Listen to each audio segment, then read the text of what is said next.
13वीं शताब्दी की दास्तां लिखी थी।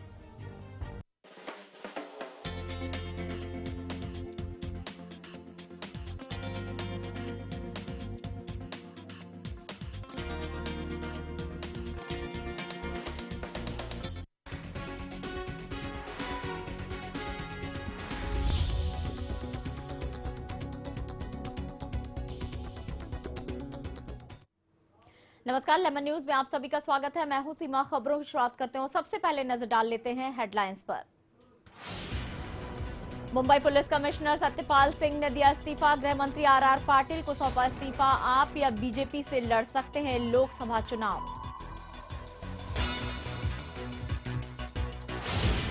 एक अखबार ने दी मोदी और पवार की मुलाकात की खबर। शरद पवार ने ट्विटर के जरिए खबर को बताया गलत।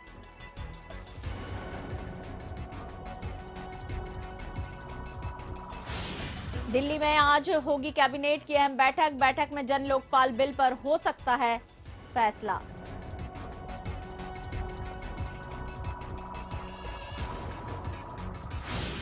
उत्तराखंड के सीएम विजय बहुगुणा दे सकते हैं अपने पद से इस्तीफा। वरिष्ठ नेता हरीश रावत बन सकते हैं नए मुख्यमंत्री।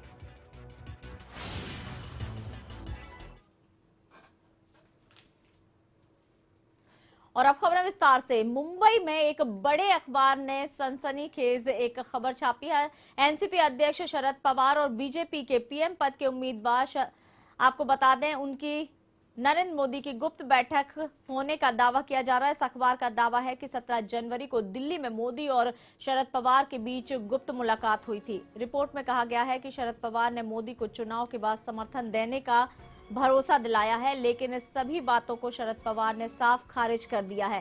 शरद पवार का कहना है कि ये खबरें बेबुनियाद हैं और इस खबर में कहीं कोई सच्चाई नहीं है।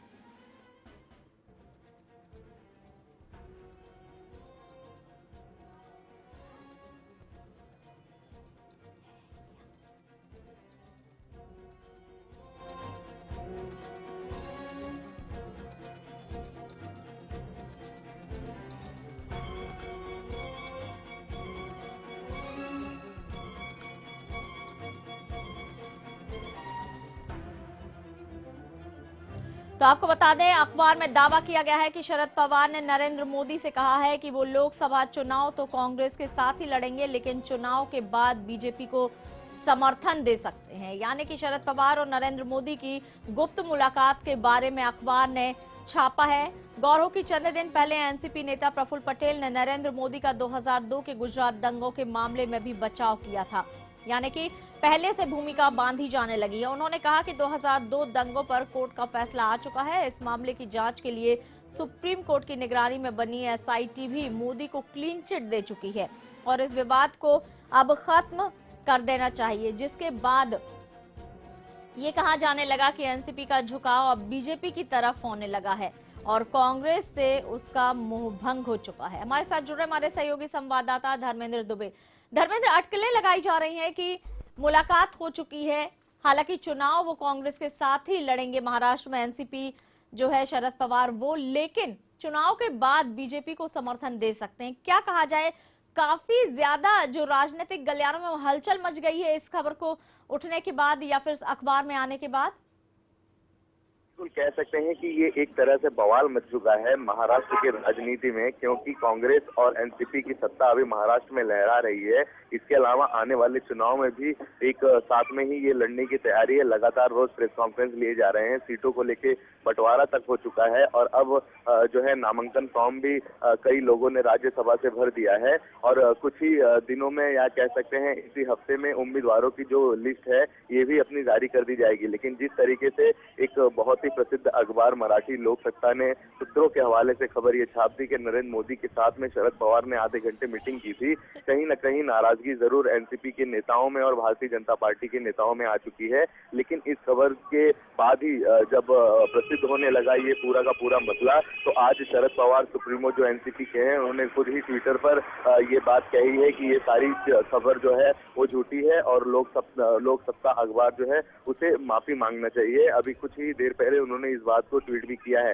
लेकिन जहां तक नेताओं से हमारी बातचीत हो रही है तो भारतीय जनता पार्टी के जो नेता हैं गोपीनाथ मुंडे, एकनाथ खड़से, विनोद तावड़े, इन्होंने साफ तौर पर इस बात को नकारा है और कहा है कि अभी तक हमारी ऐसी कोई बात एनसीपी से जुड़ने की नहीं हुई है और ना ही इस बात को ज्यादा उछाला जाए, क्योंकि हमें बिल्कुल पसंद नहीं है कि हमारी जो गठबंधन है वो एनसीपी से हो। तो कहीं ना कहीं बीजेपी पार्टी जो है इस बात का खंडन कर रही है। साथ ही एनसीपी के भी जो प्रवक्ता है नवाब मलिक, उनसे बात की गई तो उन्होंने भी झूठा ठहराया है लोक सत्ता अखबार को। आखिरकार ये कहां से। धर्मेंद्र, यहाँ पर आपको रोकना चाहेंगे, आप हमारे साथ बने रहे। एक वक्त हो गया छोटे से ब्रेक का, यहाँ पर एक छोटा सा ब्रेक लेंगे, दोबारा लौटते हैं और धर्मेंद्र से अपनी चर्चा को जारी रखेंगे।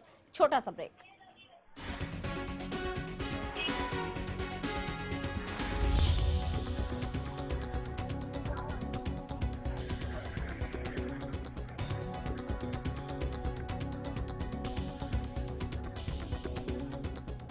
जिस मजहब की शुरुआत इकरा लब से होती है, उस मजहब में तुझ जैसे जाहिलों की भरमार कहां से होगी?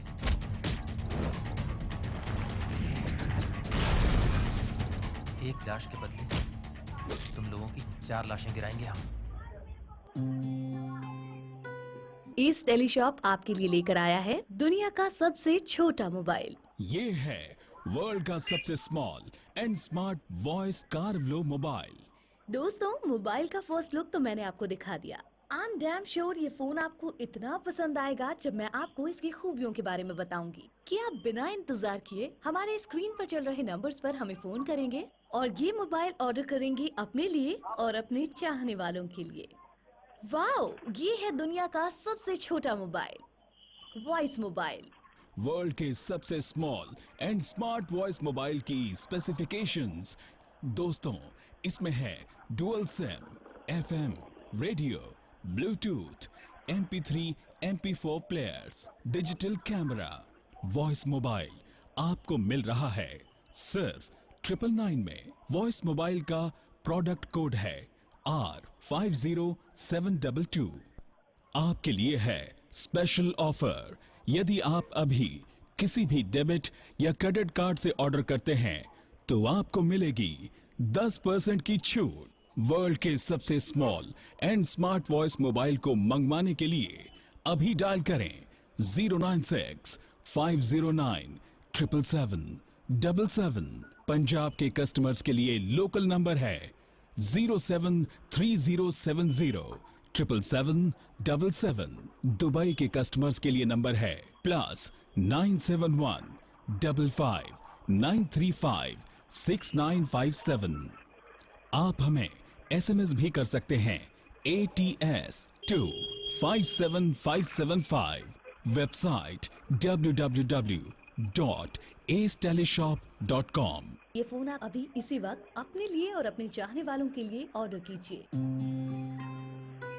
जिस मजहब की शुरुआत इकरा लब से होती है, उस मजहब में तुझ जैसे जाहिलों की भरमार कहां से होगी?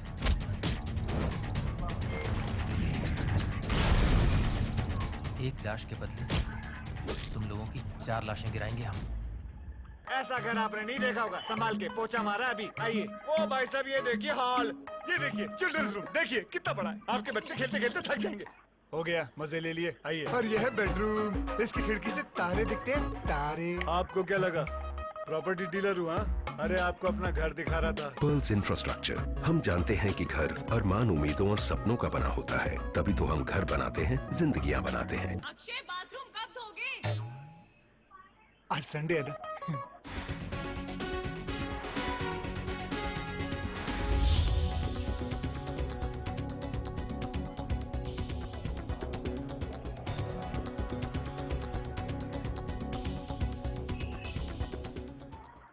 ब्रेक के बाद एक बार फिर से आप सभी का स्वागत है। हम ब्रेक पर जाने से पहले बात कर रहे थे कि किस तरह से शरद पवार और नरेंद्र मोदी की मुलाकात की खबरें अखबार में छपने लगी हैं। हालांकि बीजेपी भी इससे इनकार कर रही है। उधर एनसीपी नेता शरद पवार ने भी इसे गलत कहा है। हालांकि उन्होंने ट्वीट किया है और कहा है कि अखबार को उनसे माफी मांगनी चाहिए इस तरह की गलत खबर को उनके नाम पर उछालने के लिए। हमारे साथ जुड़े थे हमारे सहयोगी संवाददाता धर्मेंद्र दुबे। धर्मेंद्र, एक तरफ तो एनसीपी और कांग्रेस महाराष्ट्र में साथ मिलकर चुनाव लड़ रहे हैं, साथ सत्ता है उनकी। लेकिन अगर बात की जाए, जैसा कि उन्होंने कहा है, प्रफुल्ल पटेल ने उन्होंने कहा है कि वो राहुल की बात से बिल्कुल भी इत्तेफाक नहीं रखते, क्योंकि राहुल गांधी ने 2002 के दंगों के लिए सीधे तौर पर नरेंद्र मोदी को जिम्मेदार बताया था।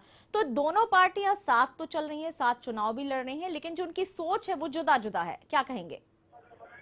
बिल्कुल, जो राहुल गांधी हैं वो हमेशा ही कुछ अलग ही तरह के बयान के लिए जाने जाते हैं और पता नहीं उनके दिल दिमाग में इस वक्त क्या चल रहा है कि उन्होंने इस तरह की बयानबाजी कर दी है। भारतीय जनता पार्टी के खिलाफ तो लगातार वो कहते ही रहते हैं, लेकिन जिस तरीके से आज शरद पवार और नरेंद्र मोदी की बैठक की बात चल रही है, कहीं ना कहीं ये एक बहुत बड़ी राजनीति में उपद्रव माना जा रहा है। एक बात और भी यहाँ पर हम कह सकते हैं कि ताली कभी भी एक हाथ से नहीं बजती। आखिरकार कोई तो एक सुराग मिला होगा, आखिरकार कोई तो एक सूत्र मिला होगा जो ऐसे जाने माने अखबार लोग सकता है उन्होंने इस खबर को छाप दिया था। लेकिन बातें अभी और भी हैं, पर कुछ समय जरूर हमें यहाँ पर इंतजार करना पड़ेगा पूरी सच्चाई जानने के लिए। कुछ देर बाद ही यहाँ पर जो कह सकते हैं कि एनसीपी पार्टी का जो दफ्तर है यहाँ पर नेतागण के उनके आने शुरू हो जाएंगे और उसके बाद उनसे हमारी बातचीत होगी और आखिर क्यों लोक सत्ता ने इस तरह के समाचार को छापा है ये जान पाएंगे। जी बिल्कुल। हर बार धर्मेंद्र कहा जाता है कि जब तक आग नहीं लगेगी तब तक धुआं नहीं उठेगा, तो जरूर कोई ना कोई तो ऐसी संकेत मिले होंगे जिससे ये चीज जाहिर हो रही है कि शायद मुलाकात हुई हो। लेकिन अगर इस पर सही तरीके से कोई मोहर लगा सकता है तो वो है एनसीपी खुद और उनके अपने नेता। तो हम भी इंतजार करेंगे कि क्या कुछ खबर निकलकर सामने आती है। हालांकि अगर एक अखबार ने इस चीज का खुलासा किया है तो कोई ना कोई ठोस सबूत तो उसके अपने पास भी होंगे। बहुत बहुत धन्यवाद धर्मेंद्र इस पूरी जानकारी के लिए आपका। तो हमारे साथ जुड़े थे हमारे सहयोगी संवाददाता धर्मेंद्र दुबे। और ना तो एनसीपी इस बात को मानने को तैयार है और ना ही बीजेपी की एनसीपी प्रमुख शरद पवार और पीएम पद के बीजेपी के पीएम पद के उम्मीदवार नरेंद्र मोदी की ऐसी कोई मुलाकात पिछले दिनों हुई भी है।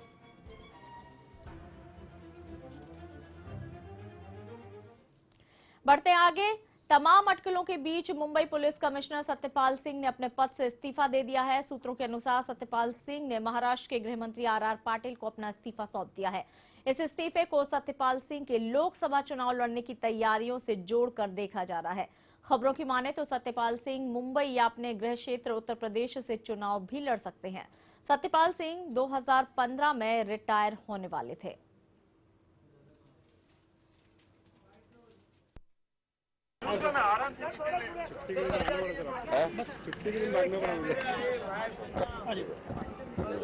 चलो जांच पहली बात तो ऐसे सगळ्यात पूर्वी मला जात प्रश्न विचारायचे नहीं। आपने इस्तीफा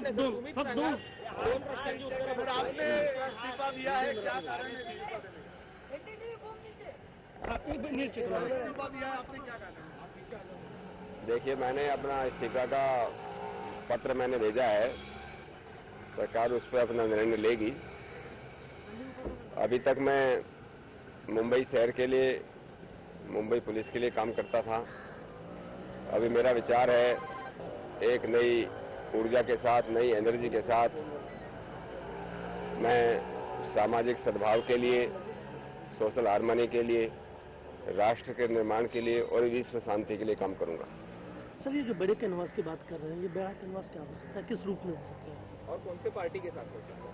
इसके बारे में मेरा अभी कोई निर्णय नहीं है। जैसे अभी आपको 2-4 दिनों में मालूम चल जाएगा, जैसे मालूम चलेगा फिर आपसे मिलेंगे। चलिए, तो इस्तीफा तो दे दिया सत्यपाल सिंह ने, लेकिन इस बात की पुष्टि नहीं की है कि आखिर वो किस रूप में और कौन सी पार्टी से जुड़कर समाज कल्याण के लिए काम करेंगे। बढ़ते हैं आगे, उत्तराखंड की बात करते हैं। उत्तराखंड के मुख्यमंत्री विजय बहुगुणा की कुर्सी जाना अब तय है। गुरुवार को बहुगुणा ने प्रदेश अध्यक्ष यशपाल आर्या को अपना इस्तीफा सौंपा था और राज्यपाल को अपना इस्तीफा आज भी सौंप सकते हैं। वहीं नए मुख्यमंत्री के लिए अब तक कोई नाम पर फैसला नहीं हुआ है, यानी कि मुहर नहीं लगी है, लेकिन नए मुख्यमंत्री की दौड़ में केंद्रीय मंत्री हरीश रावत का नाम सबसे आगे। आपको बता दें कि विजय बहुगुणा के जब मुख्यमंत्री पद की शपथ ली उस समय भी मुख्यमंत्री की दौड़ में सबसे आगे हरीश रावत ही थे।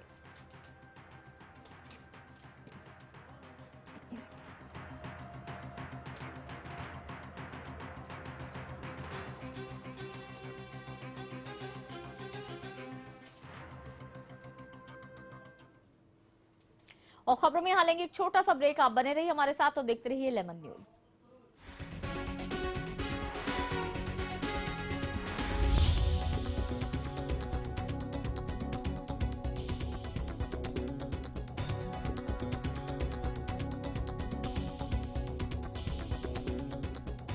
जिस मजहब की शुरुआत इकरा लब से होती है, उस मजहब में तुझ जैसे जाहिलों की भरमार कहां से होगी।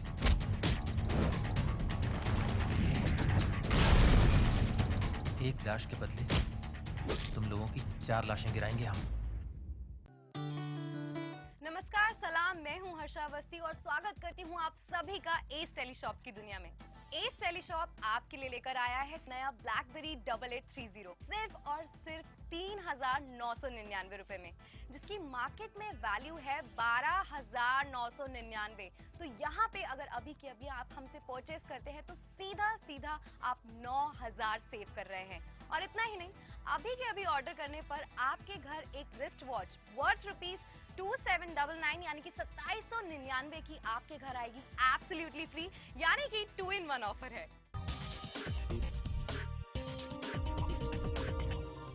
यहाँ पर आप 1 नहीं, 2 नहीं, 3 नहीं, पूरे के पूरे 9,000 सेव कर रहे हैं, which is a very big amount, isn't it?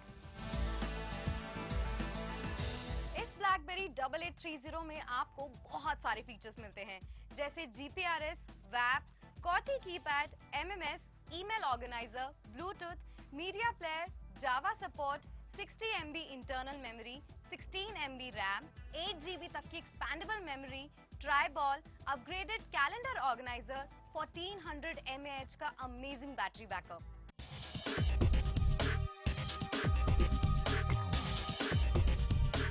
Blackberry 8830 तो एक खास फोन है ही, लेकिन एक और खासियत मैं आपको बता दूं एस टेलीशॉप के बारे में कि आप इंडिया के किसी भी कोने में रहते हैं, कश्मीर से लेकर कन्याकुमारी तक या फिर गुजरात से लेकर असम तक, आपके घर पे ये फोन होम डिलीवरी के तहत बिल्कुल पहुंचने वाला है, क्योंकि हमारी सर्विसेज देश के कोने कोने में है, क्योंकि हम समझते हैं आपकी नीड को और साथ ही साथ आपकी कन्वीनियंस को भी। अभी आपको क्या करना है, अभी आपको इस चमचमाते ब्लैकबेरी 8830 के लिए अपना ऑर्डर प्लेस करना है।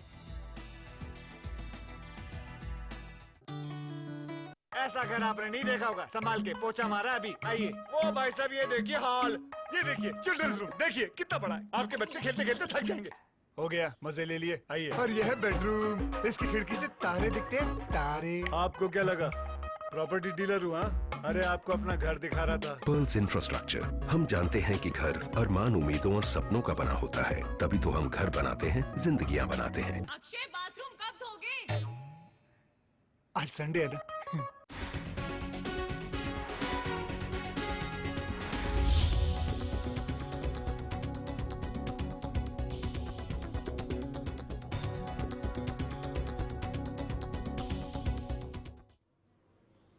ब्रेक के बाद एक बार फिर से आप सभी का स्वागत है। अब बात करते हैं दिल्ली के। 28 दिसंबर 2013 को दिल्ली की सत्ता संभालते ही दिल्ली की केजरीवाल सरकार ने वादा किया था कि 15 दिन के भीतर जन लोकपाल बिल पास कराएगा। हालांकि सरकार जन लोकपाल बिल को आज पेश कर सकती है। आज दिल्ली में कैबिनेट की बैठक होने जा रही है, जहां इसको मंजूरी मिलने के पूरे आसार दिख रहे हैं। तो मुख्यमंत्री केजरीवाल ने जब सत्ता संभाली थी तब उन्होंने कहा था कि 15 दिन के अंदर जन लोकपाल बिल को पास करवाएंगे। हालांकि ये हो नहीं सका, लेकिन आज कहा जा रहा है कि कैबिनेट की बैठक में इसे हरी झंडी दिखाई जा सकती है और उसके बाद इस जन लोकपाल बिल को उपराज्यपाल के पास भेजा जाएगा और उपराज्यपाल जब इसे आगे बढ़ा देते हैं तब इसे माना जाएगा कि इसे एक जगह से मंजूरी मिल गई है और उसके बाद इसे गृह मंत्रालय के लिए भेजा जाएगा। यानी कि पहले अगर इसे कैबिनेट में मंजूरी मिल जाती है तो उपराज्यपाल के पास, उसके बाद गृह मंत्रालय के पास भेजा जाएगा। आपको बता दें, गृह मंत्रालय ने फाइल रोक ली अगर, तो दोनों ही सरकारों के बीच टकराव हो जाएगा। यानी कि अगर गृह मंत्रालय की तरफ से फाइल पास हो जाती है तब तो आप समझिए कि जन लोकपाल बिल जल्द ही आ जाएगा, लेकिन अगर इसे रोक लिया जाता है तब जन लोकपाल बिल को लेकर राज्य और केंद्र सरकार के बीच टकराव पैदा होना जाहिर सी बात है। हमारे साथ जुड़ रही है दिल्ली से हमारी सहयोगी संवाददाता प्रीत किरण। प्रीत, मीटिंग शुरू हो गई है क्या कैबिनेट की?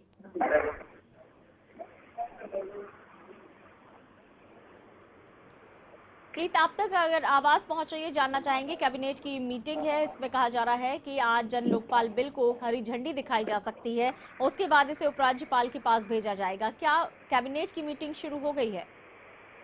देखिए, कैबिनेट की मीटिंग का मुकर्रर समय जो था सुबह 11 बजे था, लेकिन क्योंकि इस समय एग्जीक्यूटिव कमेटी की मीटिंग चल रही है आम आदमी पार्टी की, वहाँ जो है सभी बड़े जो नेता हैं आम आदमी पार्टी के, जो बड़े नाम हैं वो पहुंचे हुए। इस वजह से कैबिनेट की मीटिंग कहीं ना कहीं थोड़ी डिले हो सकती है। 11 बजे की बजाय 12 या 12:30 बजे तक जो है इसका समय थोड़ा लेट हो सकता है। इस मीटिंग में, कैबिनेट की मीटिंग में जो है जन लोकपाल बिल को के मुद्दे पे आज चर्चा होनी थी, बहस होना है। तो अब ये देखने वाली बात होगी कि कितने बजे ये कैबिनेट की मीटिंग शुरू होती है, क्योंकि इस समय जो है अरविंद केजरीवाल एग्जीक्यूटिव कमेटी की मीटिंग में, यहाँ सोमनाथ भाटी, मनीष सिसोदिया, कैबिनेट के जो तमाम जो बड़े नाम है वो यहाँ मौजूद है। यहाँ से निकलने के बाद ही कहीं ना कहीं सचिवालय जाने के बाद ये मीटिंग स्टार्ट होगी और उसके बाद ही जन लोकपाल बिल पे चर्चा होगी। जी प्रीत, कहा जा रहा है कि अगर आज इसे हरी झंडी दिखा दी जाती है कैबिनेट में तो इसे उपराज्यपाल के पास भेजा जाएगा। उपराज्यपाल अगर इसे पास करते हैं तो फिर ये गृह मंत्रालय जाएगा, लेकिन गृह मंत्रालय में कहीं इसके अटकने के आसार दिख रहे हैं, क्योंकि सीधे तौर पर केजरीवाल सरकार का कहना है कि गृह मंत्रालय, कानून और वित्त, ये 3 विभाग ऐसे हैं जिन्हें जन लोकपाल बिल को लेकर कुछ समस्याएं हैं और वो 20 प्रश्न पहले से ही उठा रहे हैं। इन 20 प्रश्नों को हल करना क्या केजरीवाल सरकार के लिए आसान होगा? क्योंकि अगर उपराज्यपाल नजीब जंग इसे हामी भर भी देते हैं, पास कर भी देते हैं, आगे बढ़ाते हैं, तो कहीं ना कहीं गृह मंत्रालय में जाने में कहा जा रहा है कि ये अटक सकती है फाइल। ऐसे में क्या लगता है कि केजरीवाल सरकार पहले ही 15 दिन का वादा करके इसे पास नहीं करा सके जन लोकपाल बिल को, अब आने वाले दिनों में जाहिर सी बात है लोकसभा चुनाव आ जाएंगे, तब फिर इस पे काम नहीं किया जा सकेगा, रोक दिया जाएगा। ऐसे में कितने और इसके अटकने के आसार दिख रहे हैं? क्या पास होने के चांसेस हैं इसके? देखिए, पूरी प्रक्रिया कुछ इस प्रकार है कि पहले जो है अभी तक जो है कैबिनेट में ड्राफ्टिंग पूरी तरीके से जन लोकपाल बिल पे नहीं हो रही थी लीगल डिपार्टमेंट की तरफ से। तो ड्राफ्टिंग के बाद आज जो है इसे शुक्रवार को कहा जा रहा था कि जो है कैबिनेट में इसे रखा जाएगा, तो आज इसे रखा जाएगा। इसके बाद अगर कैबिनेट की इस पे मंजूरी मिल जाती है, कैबिनेट के जितने भी तमाम मंत्री हैं सभी इससे जो है चर्चा में इसको अपनी तरफ से मंजूरी दे देते, तो इसके बाद जो है इसे 1 सप्ताह के बाद जो है विधानसभा का विशेष सत्र बुलाकर वहां इस पर चर्चा की जाएगी। अगर कैबिनेट की तरफ से विषय यहाँ से मंजूरी मिलने के बाद और विधानसभा से मंजूरी मिलने के बाद इसे पेश किया जाएगा एलजी के सामने। एलजी अगर इस पर मंजूरी दे देते तो उसके बाद जो है केंद्र की तरफ से जो है इस पर मंजूरी ली जाएगी। तो तमाम जो इतनी अड़चने हैं, ये देखने वाली बात होती है कि इसमें कितना और समय लगता है। जैसे कि केजरीवाल ने वादा किया था कि फरवरी के पहले सप्ताह में जो है लोकसभा बिल पास करा के इसे कानून में परिवर्तित कर दिया जाएगा। कहीं ना कहीं इसमें जो है अब पूरा ये मामला जो है डिले होता नजर आ रहा है और फरवरी लास्ट तक भी जो प्रक्रिया है उसके हिसाब से ये सारी फॉर्मेलिटीज जो है पूरी नहीं होती हुई नजर आ रही है। जी प्रीत, अगर बात की जाए, सबसे बड़ा प्रश्न तो यही उठ रहा है कि दिल्ली पुलिस जो है वो केंद्र सरकार के अधीन आती है, केंद्र सरकार के अंदर आती है। ऐसे में जन लोकपाल बिल के दायरे में उसे रखने की बात कही जा रही है, क्या मुमकिन है कि ये हो पाएगा? बिल्कुल, ऐसे में जन लोकपाल को पास कराना दिल्ली सरकार के लिए कहीं ना कहीं एक बहुत बड़ा सवाल है, क्योंकि पहले इसे विधानसभा में जैसे कि अरविंद केजरीवाल ने कहा है कि रामलीला मैदान में विशेष सत्र बुला के इसे पास कराया जाएगा विधेयक के तौर पे। लेकिन कहीं ना कहीं दिल्ली पुलिस की तरफ से जो है, दिल्ली पुलिस भी इसमें अड़चन पैदा कर रही है। उनकी तरफ से कहा जा रहा है कि लॉ एंड ऑर्डर को देखते हुए विधानसभा का जो विशेष सत्र है वो रामलीला मैदान में नहीं बुलाया जा सकता। और अगर मान लीजिए कि बुलाने के बाद जो है विधानसभा का विशेष सत्र रामलीला मैदान या कहीं और किसी और स्थान पर इसे मंजूरी मिल जाती है, एक विधेयक के तौर पे बिल जो है पास हो जाता है, उसके बाद जो है इसे भेजा जाएगा लेफ्टिनेंट गवर्नर के बाद। और क्योंकि दिल्ली जो है पूर्ण राज्य नहीं है, दर्जा नहीं मिला हुआ है, इसलिए जो है इसकी केंद्र से इस पे मंजूरी मिलना लाजमी है। तो वहाँ जो है अब देखने वाली बात होगी कि केंद्र कितना समय लगाती है बिल पास होने के बाद इसको मंजूरी देने के लिए और कानून में परिवर्तित होने के लिए। जी बहुत बहुत धन्यवाद प्रीत। तो जाहिर सी बात है कि अरविंद केजरीवाल अपने कैबिनेट से इसे हरी झंडी दिखा देंगे, उपराज्यपाल के पास भेजेंगे, लेकिन अगर कहीं कुछ बात अटक रही है तो वो है गृह मंत्रालय, क्योंकि पहले ही वित्त विभाग हो या फिर बात की जाए कानून की, ये सभी उसमें पहले ही 20 तरह की आपत्तियां उठा रहे हैं। तो ऐसे में लग नहीं रहा है कि अरविंद केजरीवाल ने जो वादा किया था दिल्ली वासियों से कि वो उनके आते ही जन लोकपाल बिल को सबसे पहले पास करवाएंगे, लेकिन अब वो होता नजर नहीं आ रहा है। जरूर इसमें कुछ ना कुछ अड़चनें पैदा होंगी और इसका इतनी आसानी से पास हो जाना शायद केजरीवाल के लिए भी काफी मुश्किल भरा होगा। फिलहाल मेरे साथ इस खबर में इतना ही। नमस्कार।